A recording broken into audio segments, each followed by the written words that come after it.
2, 1. Hello everybody and welcome to the first reintroduction of UnCEALeD. I am Anta571. And I today will be having Caged Reaper here as my guest for this episode. Today we'll be talking about power level rankings as well as the upcoming season of Seal that is already underway. So, Cage, would you like to have a few words real quick before we get into it? Yeah, sure. So this started off as a little bit of I don't even know how to talk about it. It started off as like a curiosity thing. We were kind of curious as to where the top laners in the league were all going to land. And then because I've done almost all of the scouting for Players Reborn over the period of time, and I've been playing in the league for a little while, I've played against, scrimmed with, or subbed for probably about half of the league. So I had a fairly good idea of most of the upper division players. People loved the top lane list and they wanted more, and so now there's a whole ton. These are not just my opinions, they're based on my opinions, my algorithm, plus the input of a handful of other people who I respect in each position. Bot lane, especially because I'm not great at bot lane and I don't have a whole lot of knowledge about it. I leaned pretty heavily on about 5 or 6 different people to help me rank things. So if you get butthurt, you can take it up with me, and I'll tell you to shove it. All right. So, with that, we will go ahead and actually go into the power level rankings. We will start with the top lane. Now, mind you, this is only counting players from last season who would have returned for this season. So this will not have any of the new players. So if you want to get on to another power level ranking, should we do this in the future, make a name for yourself this season. Yeah, that's actually a really good point. A handful of people on this list either are not back this season. We tried to avoid people who weren't coming back this season, but a handful of people dropped late. And this is based pretty heavily on last season's statistics. There is some hanging statistics from people who've been around in Seal for a while playing the same role. And yeah, there's none of the new people, so that'll make it a little bit exciting going forward. Yep. All right, with that, I'm going to go ahead and transition us into the power levels for top lane. And to start it off with, at number 10, we have Franz. So for those of you who don't know, Seal's best laning top laner, Franz played on the number 2 team in Shurima last season. He's known predominantly for his carry play and his lane dominant style. However, he's a little vulnerable to gank, and his KDA kind of reflects that. But that's why we have him showing up here at 10. Not too shabby to start things off. And you'll see there's a rank that's listed here. This rank was probably just when you were doing it.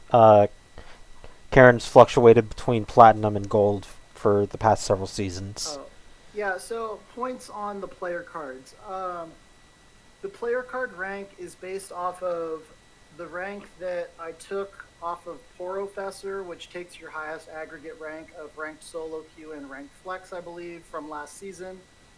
The player cards are significantly better for the top 3 positions because in bot lane I was a degen and I didn't get around to doing them in time, and Porofessor dumped all of the 2010 or 2020, not 2010, dumped all the 2020 statistics, and so the statistics are based almost exclusively on Seal rather than on Seal and ranked play. I can be louder, Tuba. I'm very good at being loud. Yeah, so I just changed it, so we'll keep checking in to see that if it's any better or any worse for him. All right, so moving right up the list, we have a 2-way tie for eighth place between one Taco's Taco Truck and the Illuminati. Both champions tending towards a more carry-oriented playstyle, set a big champion for both of them. The biggest difference between the two of them is that Taco has a bit of a wider champion pool. He is more capable of picking up tanks, but the Illuminati has more of a 1v9 potential and absolutely can be destructive at times.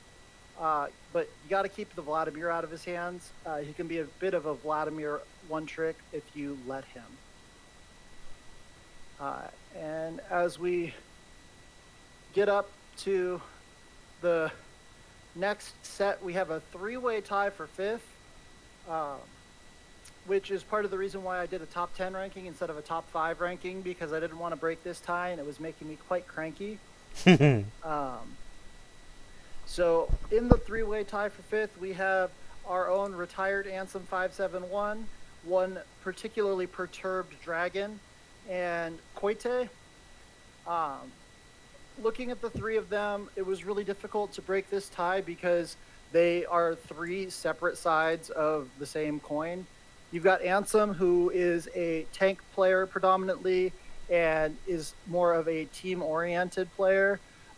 Koite, I think, has been held back in UnCEALeD traditionally by being on rather poor teams that have wanted him to change his style. Koite's strength comes from being a hard carry, and you tend to see him perform exceptionally well on those carries. Vexed is a little bit of the difference here. He plays more odd champions. He's more of a pocket pick player. He's one of the resident Alawi mains in the Seal Discord. If you take the Alawi away from him, he has some strange things that either work or don't, depending on the situation. And those are that three. All three are bad. Yeah, Dad, I kind of tend to agree with you. All three are bad. They're all too abusable. You can figure out a way to beat all of them. Coming up... Oh, what do you want to say about that answer? You defend yourself. Yeah, so while that may be true, one of them still actually won last season. Fair. Koite is in a pretty good spot to come back this season, though. I'll be interested to see how he performs on a better team. Yeah, he's actually going to be unlocked this season, I hope. Even when he was on my team as a top laner when I was a support earlier last year, he was very limited, and I really wish I didn't do that to him.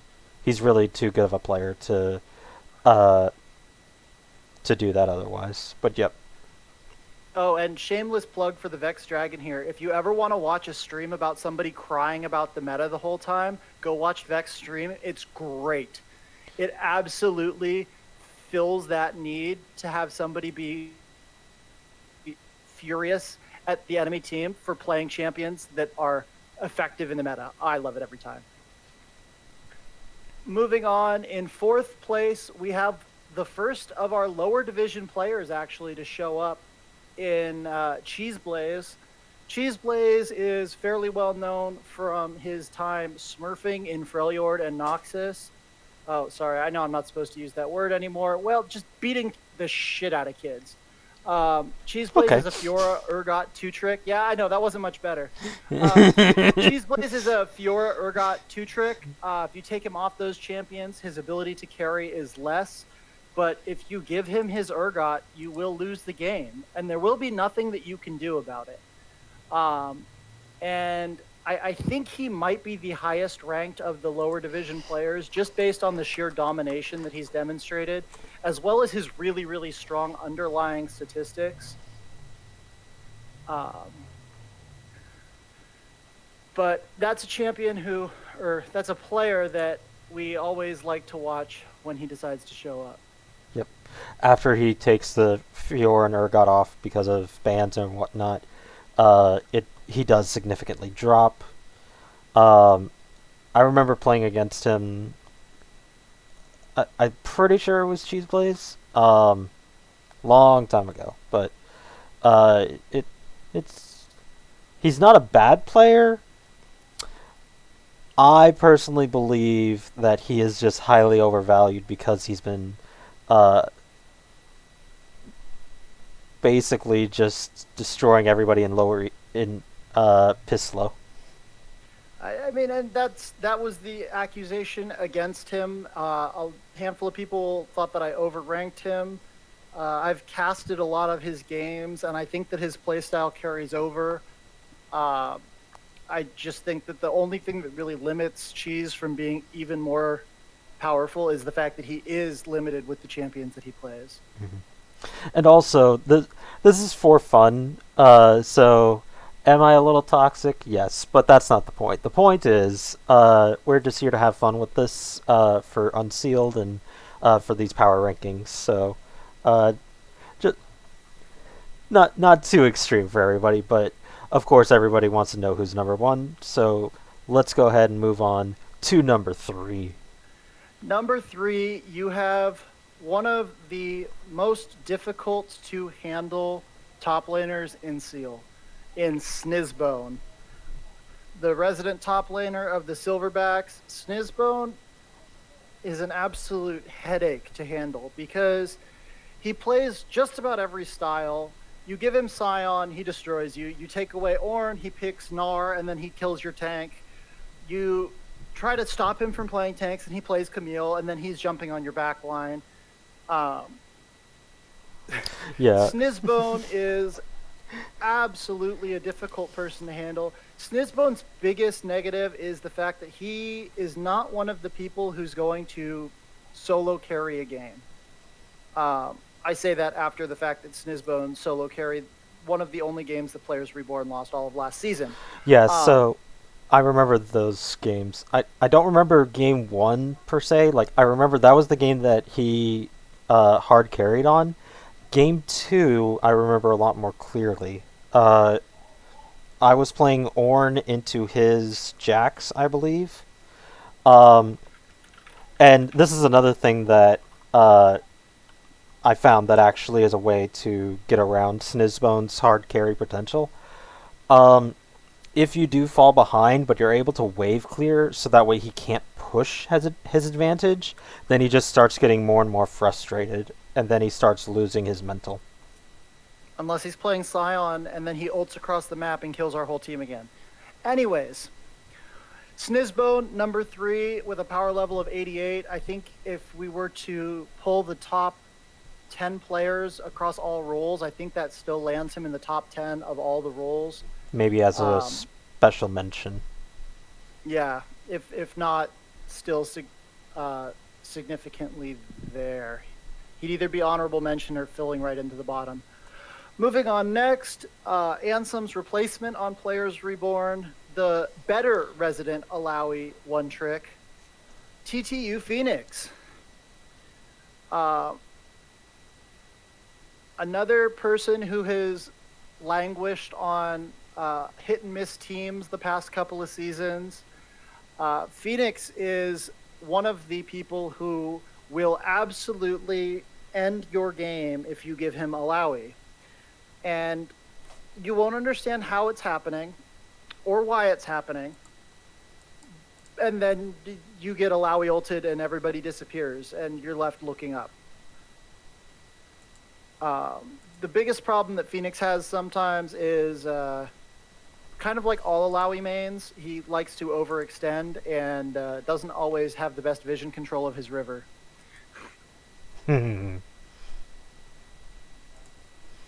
Yeah, that's true. Tries to overthink some matchups as well from scrims that we had back when we were on separate teams. So if you cause him to overthink, his top lane brain can't handle it. That feels like most top brainers, or top brainers. Yeah, That's yeah, we're what I'm top gonna call them brainers. from now on. Top brainers. Yeah. And after speaking of top brainers who tend to get caught, in the top spot for top, and also with the highest ranking in this entire Seal cast, we have the one, the only, the monster in top lane, Tuba. If you've ever played against his Rumble, you'll never forget it. And even if you've banned his Rumble, you probably can remember at least one game where you thought you were winning, and then Tuba came out of top lane and man-moded the entire game, and you still don't know how, and somehow Tuba won. Um, the thing that sets Tuba apart from most of the other top laners and really most just about everybody else in the league is Tuba almost never takes a bad or a losing fight. The amount of times I've seen Tuba trade and get caught on something, I think I can count on one hand. Every time that Tuba seems to take a fight, he pretty much wins it. The best thing that I've seen done to handle Tuba is neutralize him by keeping your lane state as passive as possible, because he will let you be passive, and he doesn't normally want to take a bad fight that it would require him to do to break your passive approach. Yeah, the only time that has changed is when he had, yes, self plug. Tuba and I have gone against each other well for the last 3 or 4 years now.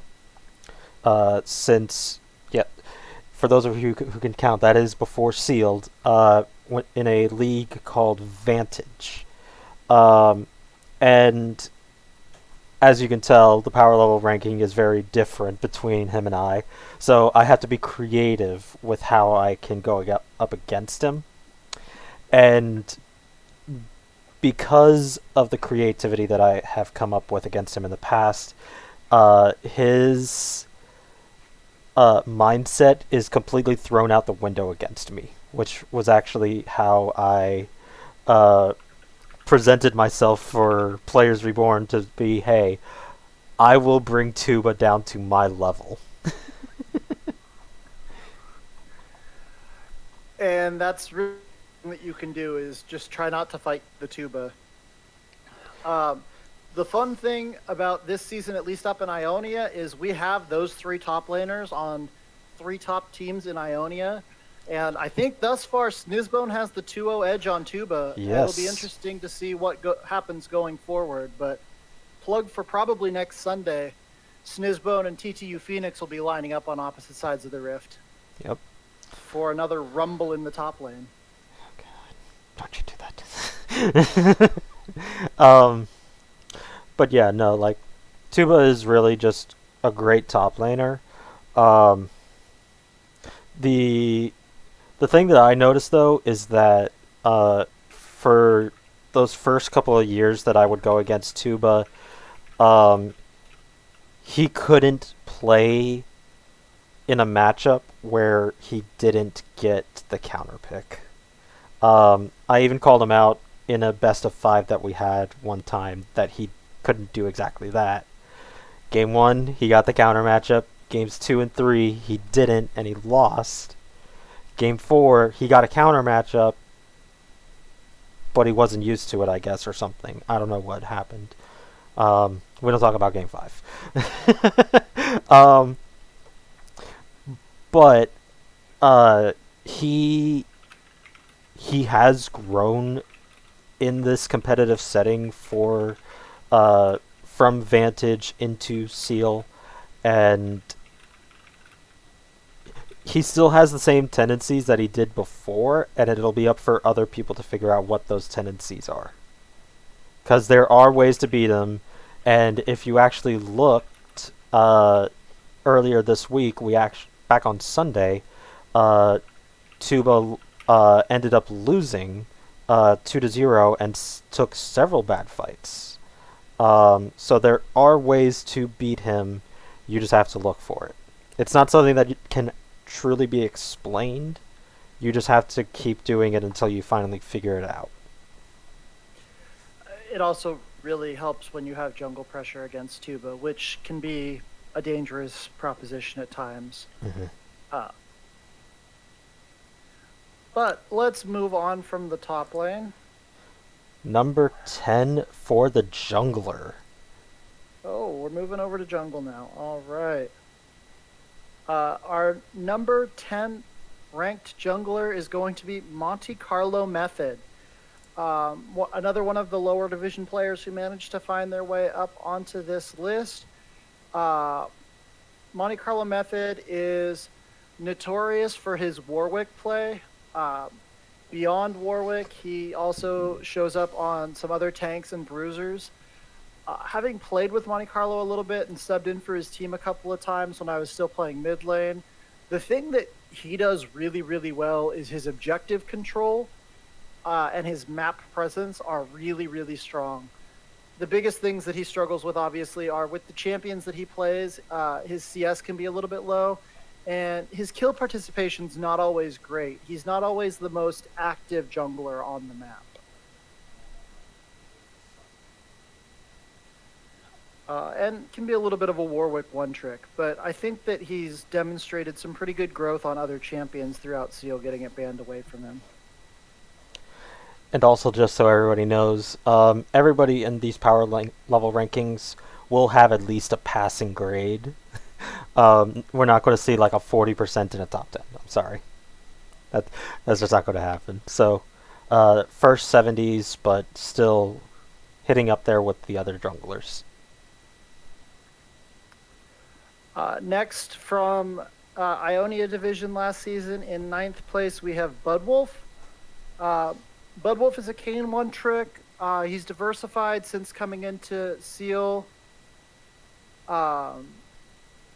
He's an over-aggressive jungler at times, so he kind of is a double-edged sword, and he lives on the edge. He simultaneously has really high aggression, but also can take really bad invades. And I think that as we get a little higher up, we'll find another Kane one-trick who has kind of the similar playstyle. And with people who focus on certain champions, Alawi mains, I feel like you can tend to find sometimes similar patterns and weaknesses that their champion maybe doesn't punish them for, but other champions will. Kane, especially with the mobility and the ability to run through walls, you can escape from poor situations that you find yourself in a little bit better than you might otherwise.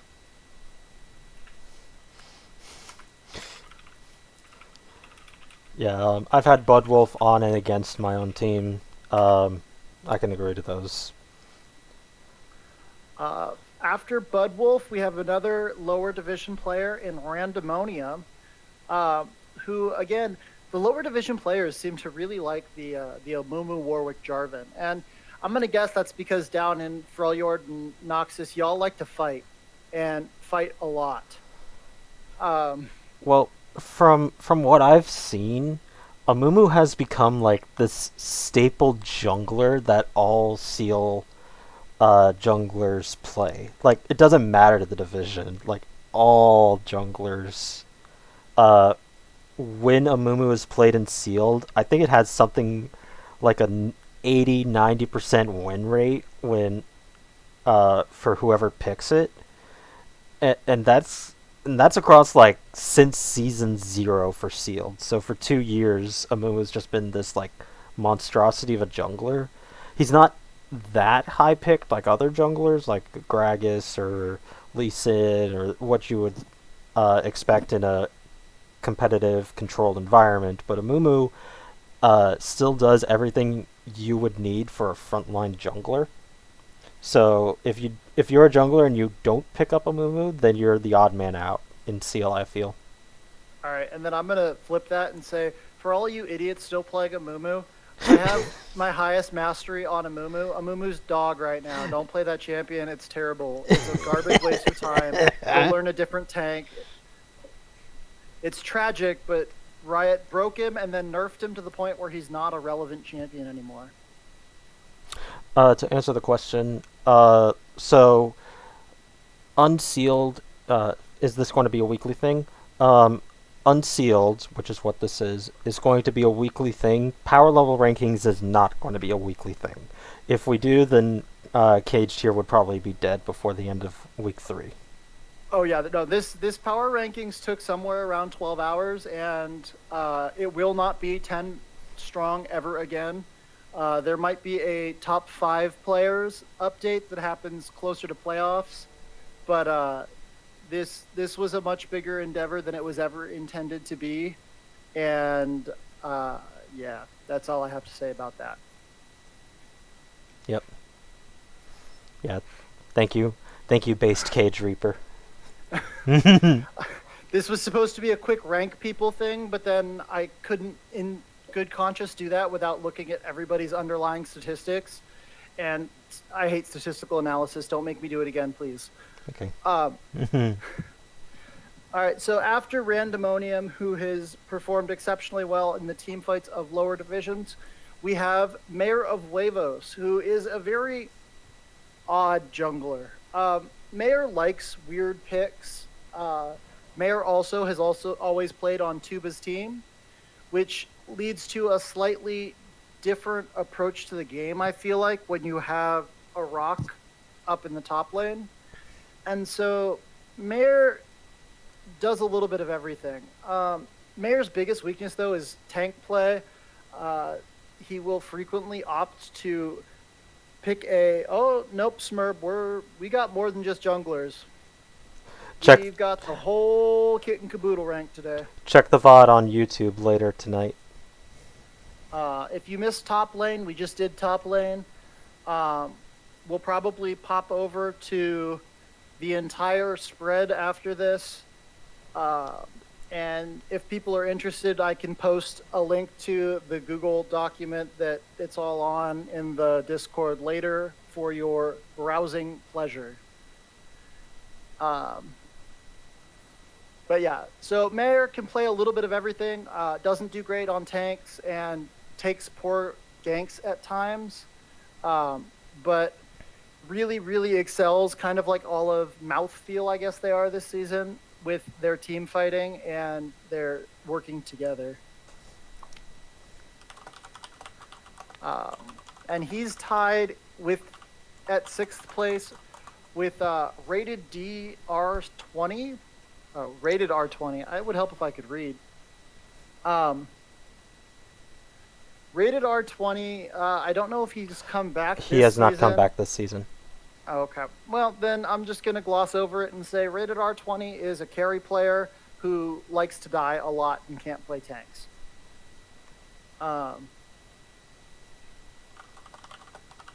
After that, in 5th place, we have Ace Pat, another one of the Warwick. Actually, I think Warwick gets more play than Amumu, if we're being honest.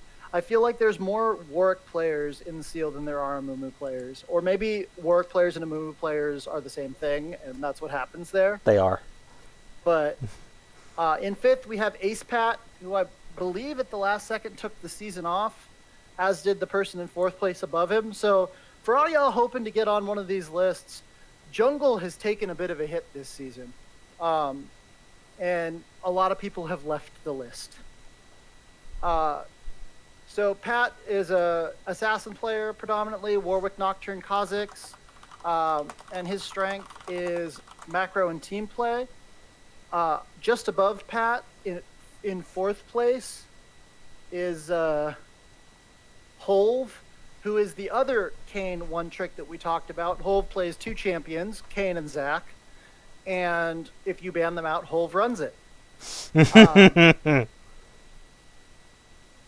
And I think Holv is also taking a season off. Yes, he is. We haven't heard any news about Holv, but he was the jungler last season for Team Tempest, who... Oh, no, he was the Squirtle Squad jungler. Yeah, the Squirtle Squad jungler. Yep. He was with Team Tempest for Season 3. Just plugging that the Squirtle Squad got beat so bad by Players Reborn that they didn't come back this season. Anyway, moving on to number 3 in the jungle. My least favorite person to face in the jungle, jungling for the Silverbacks, giving the Silverbacks now 2 of the top 3 ranked players in both roles. You have Slowed. Slowed is a carry monster. Yes, Commander Quacks, I'm known for being incredibly toxic. That's why I have to censor myself in public normally. Slowed is a monster. Slowed plays Graves, Jarvan, Hecarim. I don't recall what he just played the last weekend, but Slowed has really strong pocket picks. It's really difficult to prepare a draft against Slode because you think you know what he's going to play and then he plays something else. The only knock that you could have against Slode is that sometimes he's a little overly cautious with his lead, but guy's a monster to play with, and he'll invade you faster than just about anybody else. The difference between him and some of the lower-ranked junglers that really sets Slode apart is the fact that when he invades you, you probably die, and then he walks out with your whole jungle.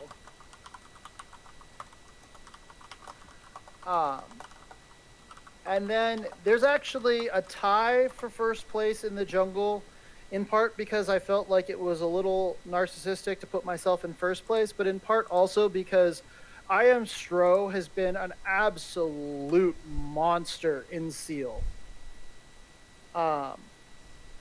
Stro has been probably the top jungler in Seal in the lower divisions for the last couple of seasons. This last season, he and I went head-to-head in Shurima, and I came out on the winning end all 4 times we met, which, oh, that's not true. They did take 1 game off us at the beginning of the regular season. Yep.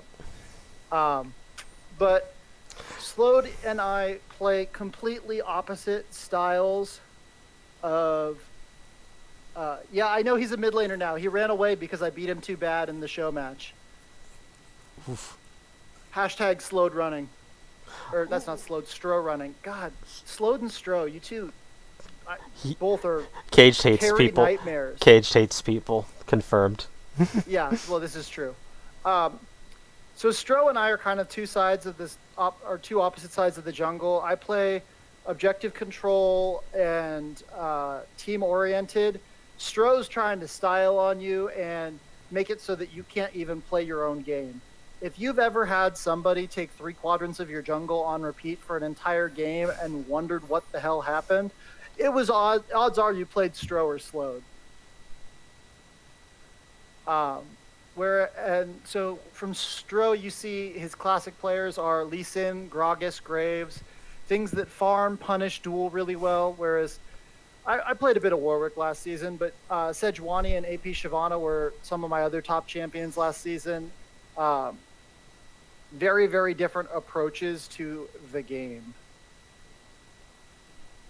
Stro's Gragas is freakishly good, yeah, and I saw that he was playing at mid now, and if we're going to scrim you guys, we're banning it, Sox. I refuse to ever have his Gragas in my game. That was the only champion that I ever banned away from him.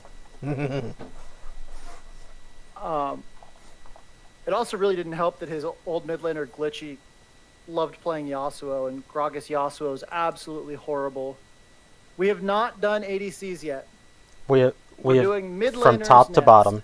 So let's go ahead and get into that mid laner because we don't need you to stroke your own dick. Yeah, nope, I'm good with that. In the mid lane, at a tie for 9th place, we have Cyanite and Vrivniv.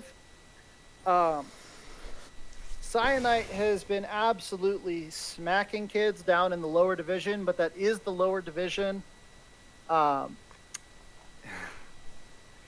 And Vriv was playing well in lower divisions, moved up to higher divisions recently, and has been a little bit inconsistent. Vriv's biggest strength backing him up is the fact that he's on a team that has one of the best top jungle duos in the game. But I think Vriv's bigger problem is that he doesn't always pick the best matchups. He'll think a matchup's good that's not necessarily good. Whereas Cyanite is a little bit of a assassin player exclusively, and if you take away Akali and some of his other assassins, he doesn't perform quite as well.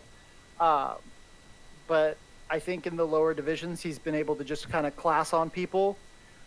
Mansford, funny that you should show up here, because as we move on from 9-10 tie to 8th place, we have Mansford in 8th place. So Mansford, another one of the lower division players, the bigger difference between Cyanite and Mansford that has Mansford ranked higher for me, despite Cyanite having a better kill, a better KDA and seal, is Mansford gives you a much better control of the meta. Mansford has a much deeper champion pool that gives you the ability to call on him to play different play styles. That doesn't mean that he doesn't prefer to play Silas every game that he gets the option. But if you push him off of the Silas, he has control mages, he has counter mages, he has other assassins. And Corky. He doesn't like Corky. No, that's not 30th. You're number 8. I didn't do 30. I would probably just crawl in a hole and cry if I tried to rank 30 people. It wouldn't work. Well, we have 38 teams this season. XD. It's not happening.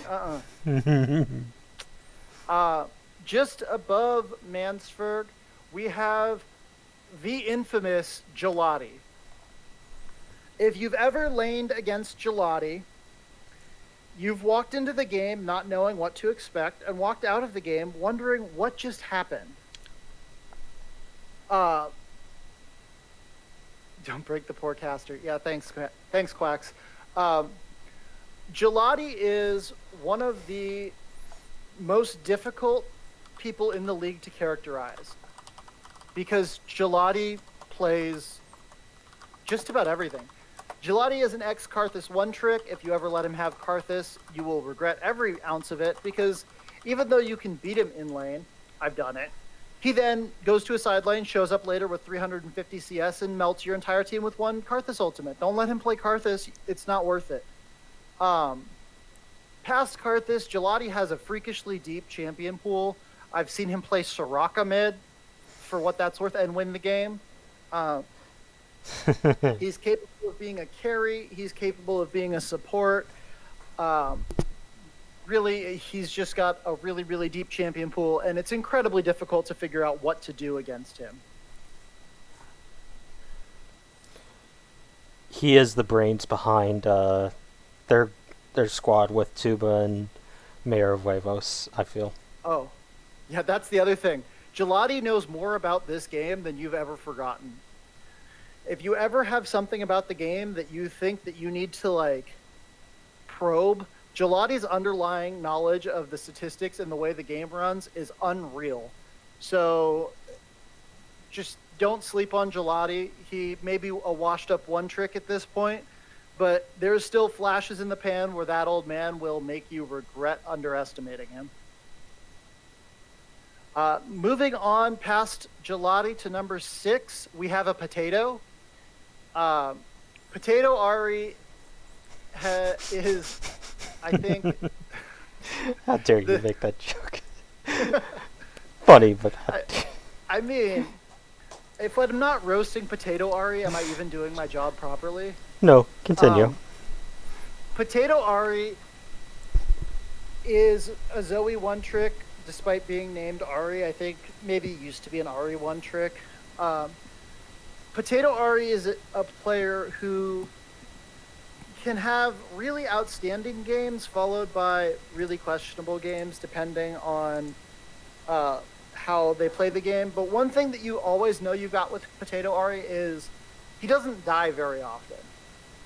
He plays a pretty good low-death, safe style, and while Potato's not going to carry your game because he's a potato, he is definitely capable of coming in, swinging, and backing up a team that's going to push for him. Kind of reflected in that fairly low kill participation that he has. Not the primary carry of his team by a long shot. Coming up next, we have a player that I really don't know that much about. Tied for 4th, we have Baby, who I know very well, and Monkey, who I don't know well, and I'm looking forward to playing on Sunday. Monkey has been in the lower division recently. He's one of the Imagine players.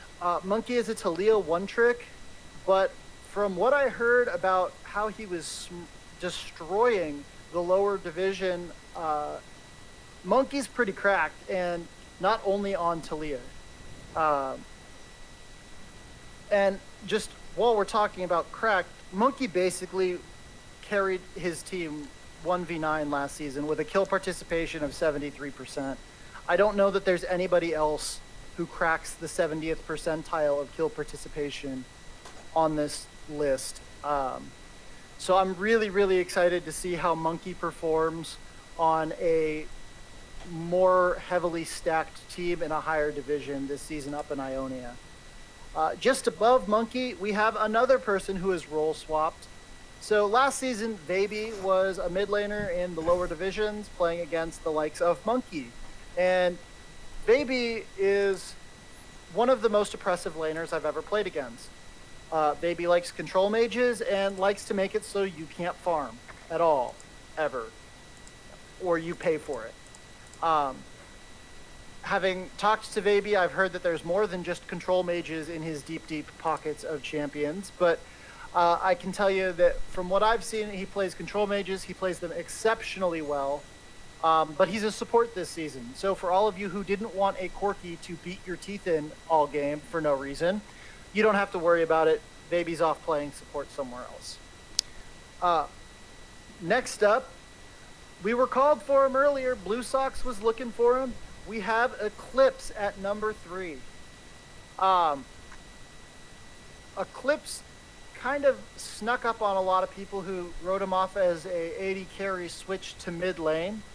But Eclipse showed really, really strong assassin play in both Ionia and Shurima last season. Single-handedly carrying his Shuriman team at times and going for a ride on the Ionian team that Stro was running the shots for.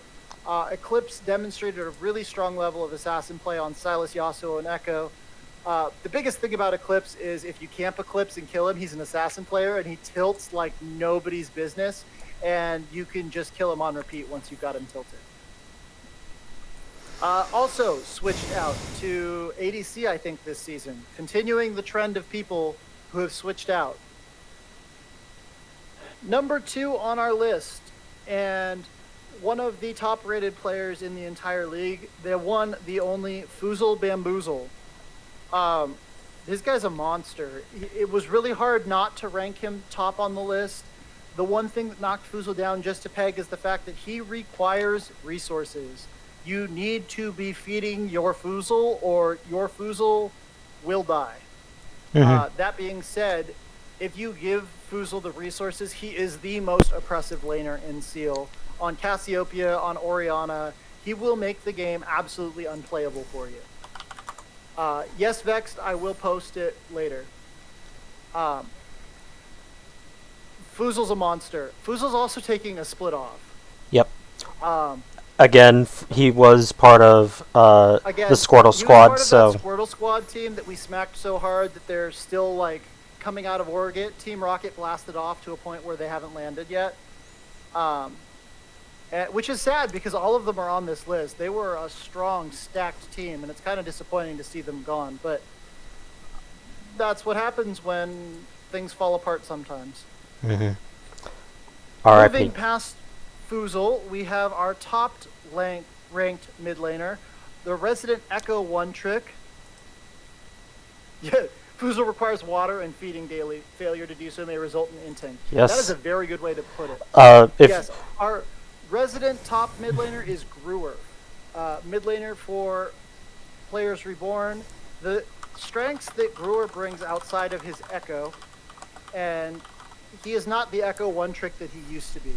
Brewer can play just about anything. Sometimes you have to bully him into playing things that aren't an assassin, but when you do, you get really, really good results off of it. Brewer is a strong team player. He specializes in team play and especially ganking the bottom lane. Late game, he will be that 1v9 carry that you need. You're right, Squirrel. I should have said that he's easily tilted. But, you know, we try not to push that button when we can help it.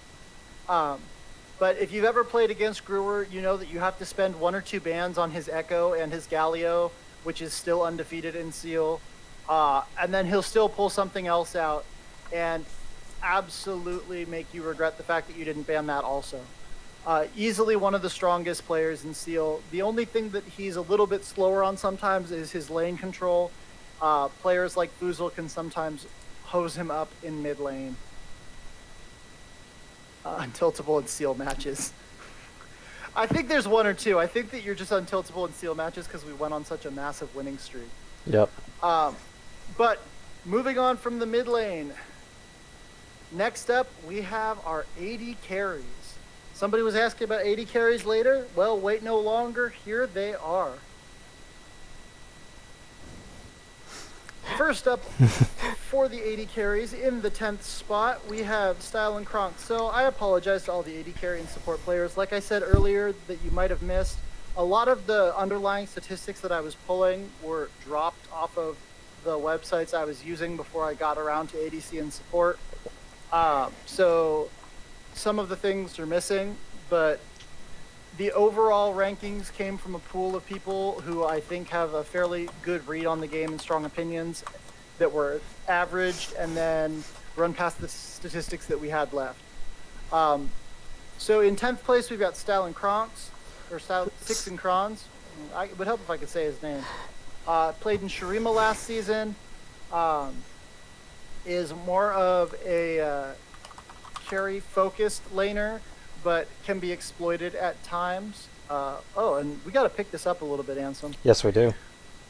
Because we got to get off of this in 10 minutes so that we can have the game following. Game. So the game following is at, if we go ahead and look at the calendar, because we're all great and awesome, everybody can see this. It is at 9 o'clock. Oh. Okay.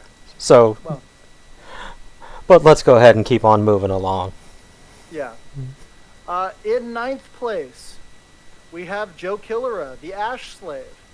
But joking aside, Joe plays a lot of attack speed-focused carries. He was on the Team Billy team that went undefeated a couple seasons ago, but then jumped up to a higher division and ran into a little bit of trouble last season. I believe he and Illuminati are down, still smacking kids in the lower division this season. After him in 8th place, we've got Chaotix. I didn't have the opportunity to observe a whole lot of Chaotix play. He's one of the lower division AD carries that I am going more off of reputation and what other people have told me than my own personal view of his gameplay. But his underlying numbers are fantastic. There's not a whole lot of players with over a 67% kill participation. And his KDA and numbers kind of speak for themselves. It's 6.4 CS per minute, Squirrel. Read from left to right. Use your brain. Thank you. Just above Chaotix, probably Chaotix's top rival last season in the lower divisions was Zyniel. Zenial. Won the Zenial? Yep. Okay. Zenial won the higher spot on a basis of stronger underlying statistics. The two of them were ranked pretty evenly across the people who I polled, but Zenial dies less, farms better, and participates in kills more. Therefore, Zenial ranked higher. Zenial also has one of the highest CS per minute across all of the 80 carries in Seal. Fun statistic. I believe he was on Shitstorm last season, and this season Shitstorm has split up into two separate teams, both of which are in Freljord, and will be going up against each other later on in the season. I think around the first week of February. So that's a gotta see matchup. That should be wild. They wound up pulling the long shot and winning Freljord last season, didn't they? Yep. Just a plug that doesn't matter what place you finish the regular season in, you can definitely run it at the end. Just above Zenial in 6th place, we have the AD carry from the Silverbacks, Huey. Huey is another one of those people who the number one thing that I had on notes for him from last season was that he's an Ashe slave, currently playing more Lucian, Ezreal, and Vayne than Ashe. Huey is a strong laner backed up by Vision Lord, but I think that Huey benefits a lot from having a powerful support next to him, is capable of being exploited at times in the side lanes when left alone. In 5th place, also taking the season off, I think, is Ultimate Ace. Yep. Ace is a strange player. Ace will play weird off-meta things. Ace is one of the people who picked up Syndra AD carry before a lot of other people Talia. Talia AD carry. Ace's ideas don't always work, but when they do, it can be pretty hard to prepare for. I think that Ace's characteristic champion would have to be Jinx or Caitlyn, and Ace's strengths are in avoiding dying in lane and then coming online at about 20 minutes with a power spike that you never saw coming. And I'm not disrespecting Huey, I just think that there's 5 people better than Huey in the league last season. As we continue up the AD carry list, in 4th place we have S King JKJ. I have no clue how to pronounce that. Skingjiki. If you ever want to correct me, King, go right ahead. I would love to know how you expect that to be said. He played in Ionia last season. Has a questionable laning phase, not always a strong laner, but plays a lot of late game oriented carries. And if you let him farm and get online late game, can be absolutely destructive. I'll be interested to see how he plays this season because we're actually playing against him this season.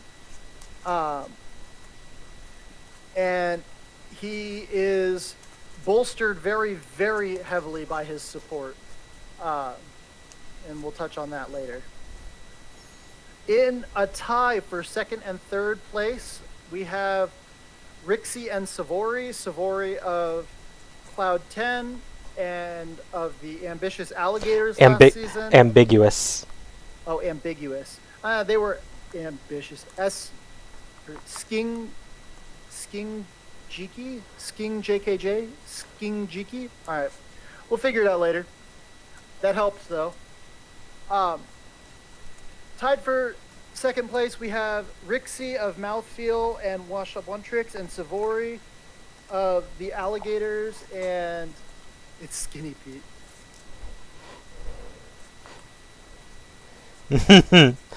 Yeah. Savori, the carry of Cloud 10, doing his best on that team with his top lane Alawi, running it all the time. Not a lot of Alawi. Gotta love Alawi One Tricks. Rixie, the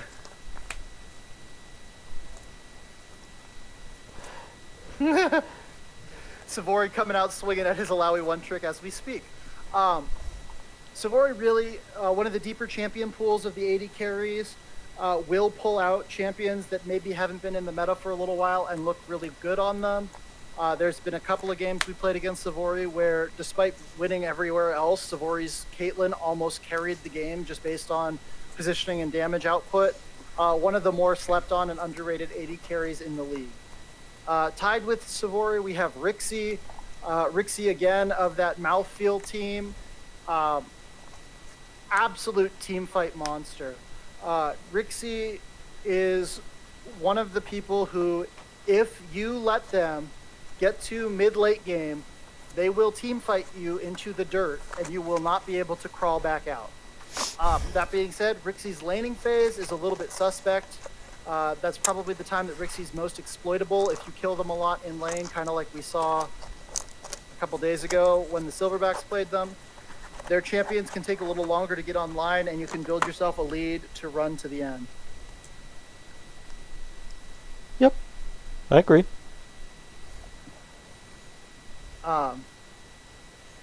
In the top spot, you all know him as your 1v1 Seal champion. The Squirrel Sensei came into the arena and smacked people down. Squirrel is known for his proficiency on Ezreal and Ashe.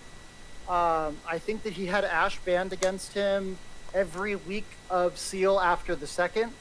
And he is a team fight carry. That doesn't mean that he won't kill you in lane. That just means that if you let him get to a team fighting state, he will decimate you.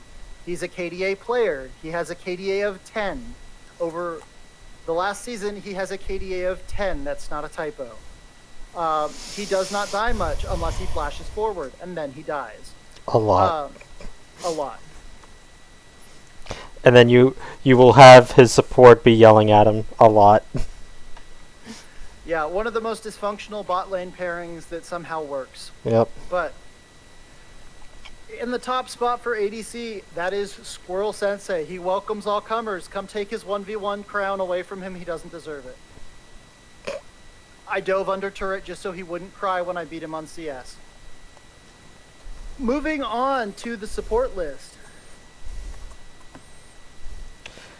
Do. Tied for 9th and 10th place, we have Spanish teacher of Cloud10 and Mekit, previously of this team. I'm not sure where Mekit is right now. I do not have an answer. Playing this season? I do not believe so. I do not believe so. All right. Well, so there's another one lost to attrition. Spanish teacher was a Bard one trick, has expanded his champion pool a little bit, but Spanish teacher gets carried by Savory. Let's just be real here. You take Spanish teacher's Bard away, and he just goes, Savory, Poppy, please help me. Moving on. In number 8, we have Bixby, also of that Mouthfeel team, also taking the season off. Bixby was a support-heavy player, Yumi one trick, and also played Morgana Karma. Really did the best that they could, just enabling the team that was washed up one tricks to do their washed up one trick things. In 7th, we have Aoka. Now, I have not had the privilege to watch too much of Aoka's gameplay, but from what I've heard, Aoka was an absolute monster down in the lower division, playing absolutely cracked on mages and engaged tanks alike. Yeah, a lot of people dropped after last season, and we got a lot of new people in this season. But don't worry, Nick. It's fine. It's always competitive. It's fine. Aoka was one of the harder players for me to rate because I have not personally watched much more than I think 1 or 2 games. And in the lower division, they were on a strong team. The biggest knock on Aoka's play is lack of vision. But the laning statistics and the way that the game gets played in the lower divisions probably has a little bit to do with that. Moving on, in 6th, we have Sweet Fiend, who was here earlier. I hope you're still here, Sweet Fiend. We got you in 6th. That's another mage player. Sweet Fiend was a shining light on a team that really underperformed last season. I believe in Team Billy.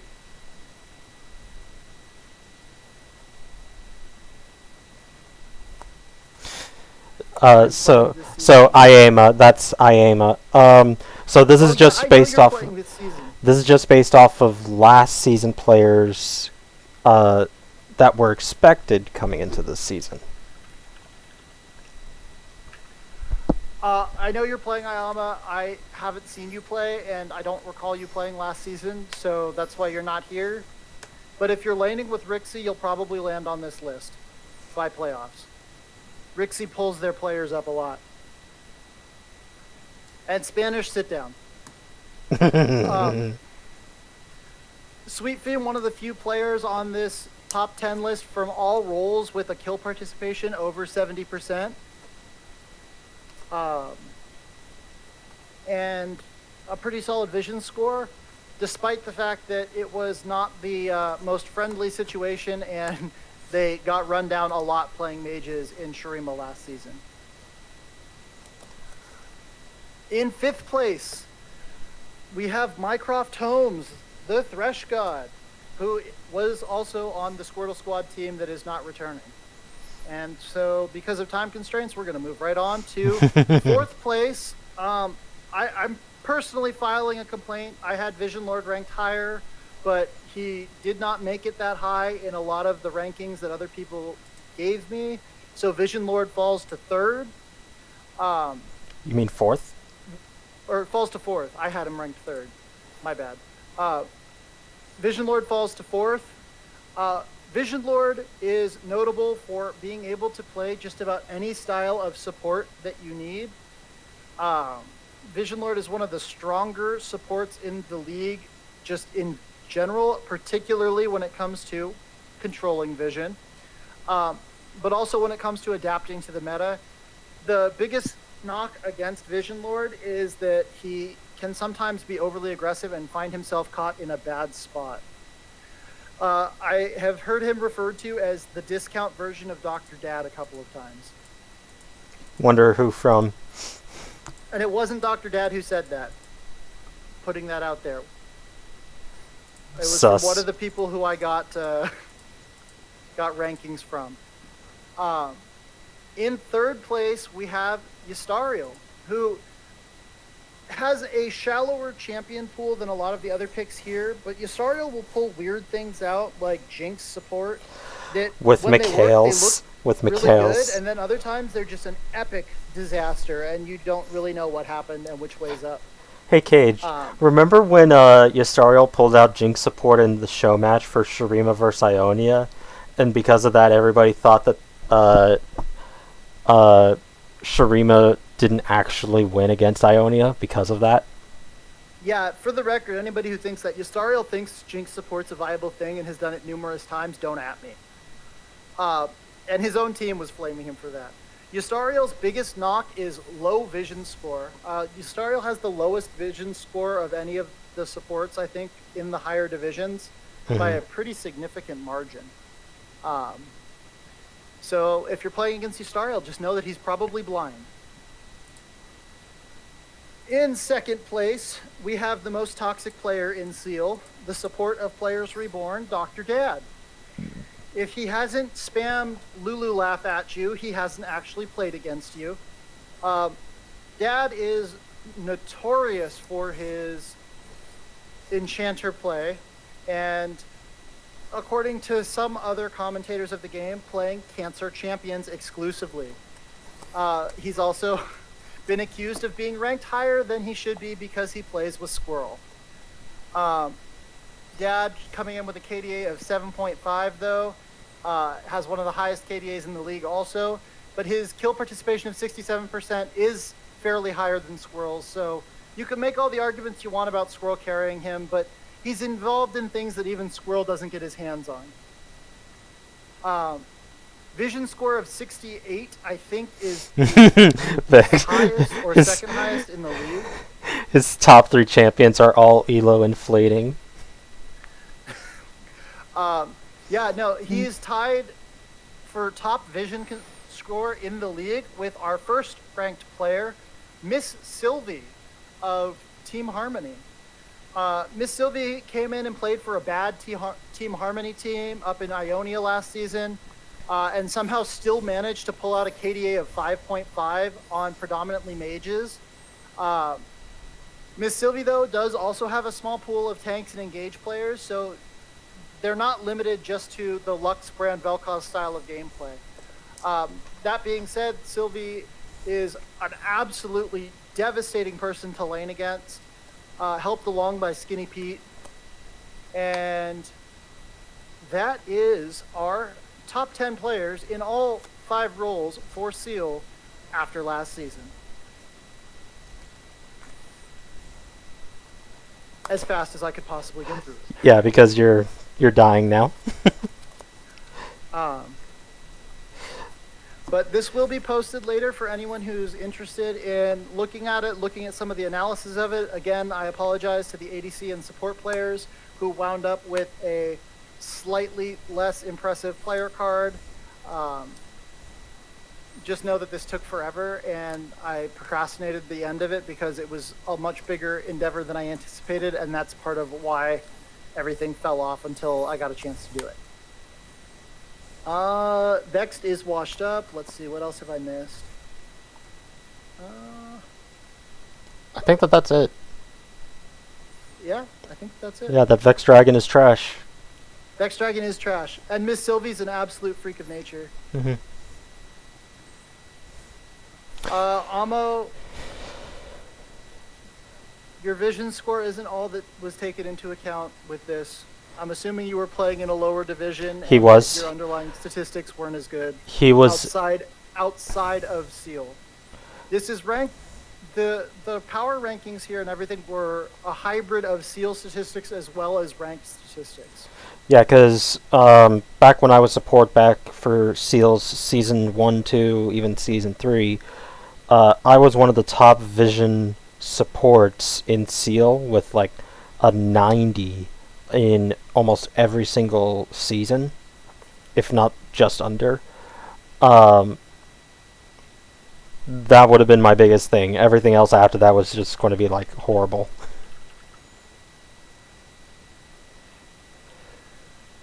Biased caster. Yeah, well, I did my best not to be biased with this. It's kind of difficult to not be biased when you're coming from the team that just beat every other team in the league. Pretty convincingly. Yep.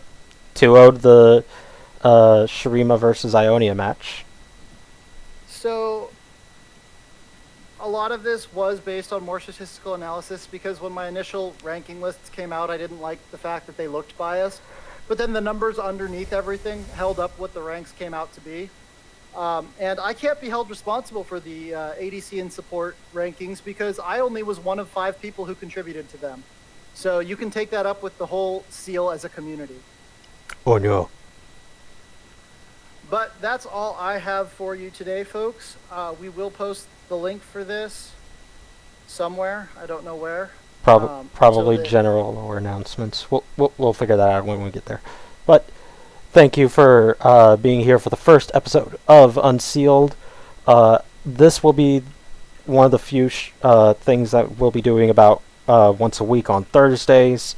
They will be hosted primarily by Scattercat for the foreseeable future. I will host a couple of them here and there, but he wants to take over this as he has been asking for this for a while, and I agreed that this show should have came back a long time ago. And Squirrel is just flexing.